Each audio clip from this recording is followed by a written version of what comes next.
Good morning, everyone. I know some of you have been waiting on this video for a while, especially a lot of my new subs and those of you that I have done charts for. My hard drive got wiped a while back, and that set me back, and then the Mercury retrograde, but thanks to one of my subs who sent me not one, but 2 donations, made it possible for me to get my ducks in a row and get everything back up and running, and to be able to bring these books to you now. So this is what this video is about. This is the Witness of the Stars, Bullinger. Old work. You'll see Serpentarius here on the cover in Scorpio. This is based on a Christian perspective of the stars. When you go through these books, please keep in mind that most of these individuals are translating a whole bunch of material using only one legend. And you have to have the correct legend to translate each different book. And they kind of slam it all in together. But if you've been with me long enough, you know how to see through this. And you can see the difference between the fire gods, the water gods, the earth gods, and the air gods. Keeping that information in mind, there is still a lot of good truth to be gleaned from these books. The first book, The Witness of the Stars. The second one, Stellar Theology and Masonic Astronomy. This one is very helpful. Understanding their legend is the constellation of Taurus with Orion. The Masons, they venerate the feminine, which is all earth signs and all water signs. Earth being color black and water being white.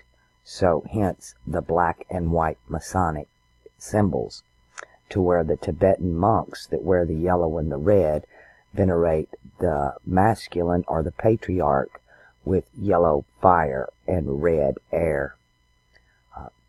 Please keep all these legends and keys in mind when you're reading this material, because in my studies I found that a lot of Masons are not aware of what they're actually doing either. They've been programmed just like we were to do what you're told, repeat what you're told. The next one, this is really interesting one. It's a much older work, Kabbalistic Astrology.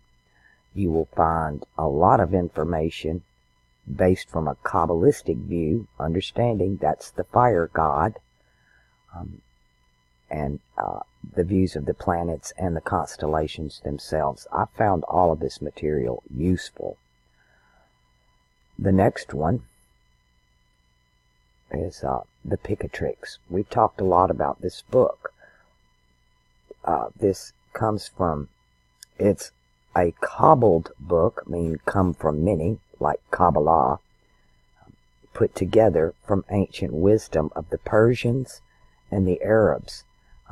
It was translated into Latin years ago for the elite, thousands of years ago, but the French took it, and now we have it in English, thanks to the 2 individuals who've done it here.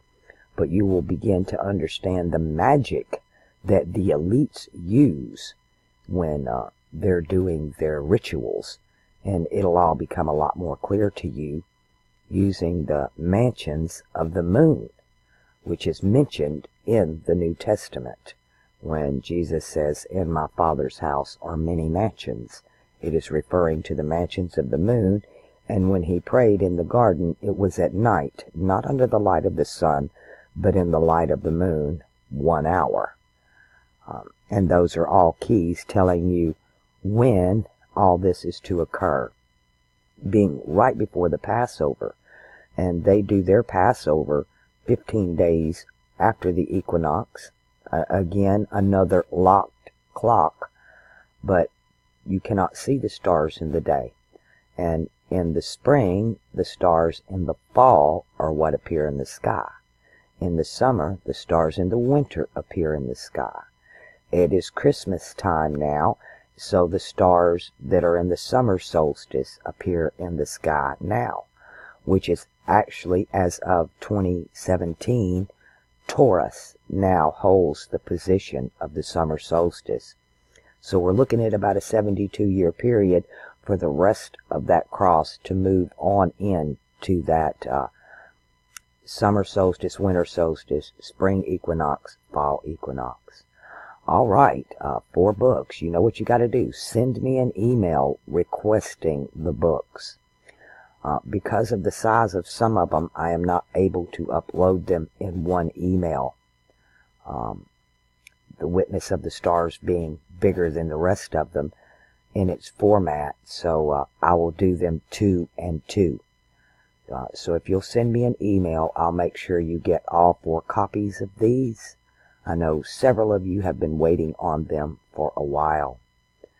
And that should keep you busy with your crosses and these books through the rest of this month, when we can start getting things back on track.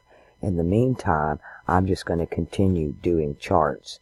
So those of you on the short list, get ready. They're going to be coming down the pipe. It's taking me a little longer. What I've got right now is a lot slower in processing, and in uploading is extremely slow. The last one I did took me almost 4 hours. So I'm looking at getting 1, maybe 2 done a day until I can upgrade my equipment. It is in really bad shape. As you know, I'm sure you can still hear the buzz in the audio. But hopefully over the holidays, I'll be able to get enough money set aside to where I can actually upgrade this equipment. I can't even remember the last time I actually had what you would call a new computer. I'm always picking up broke junk and just fixing it and making it work. But hopefully and I dislike Windows 10. It's hard to get a new computer without Windows 10, and then you're forced to go into the BIOS and turn the legacy on and really fight it to get a Windows 7 on there, so you don't have to deal with that heavy. I mean, you got to have a lot of RAM when you're talking about Windows 10. It was a joke to me. Not everybody wants a media center, and that's really what it is. And in my understanding, Windows 10 will be the last Windows. They won't be using that template anymore. We are moving to voice interface. They're trying to get everything voice activated, and they're pushing us in that direction. That way we have less control over the way that it operates, to where even Windows 10 we can still manipulate, but not when they move to voice activated. You won't be able to tell it to open your BIOS. You won't be able to tell it to open up your start menu and let you decide what is on startup and what's not. So they're trying to take that control away from us, but that's another video for another day. Alright, you people know what to do. Commit that random act of kindness every single day. It'll change you and the world around you, banking that good karma as we move into this age of air.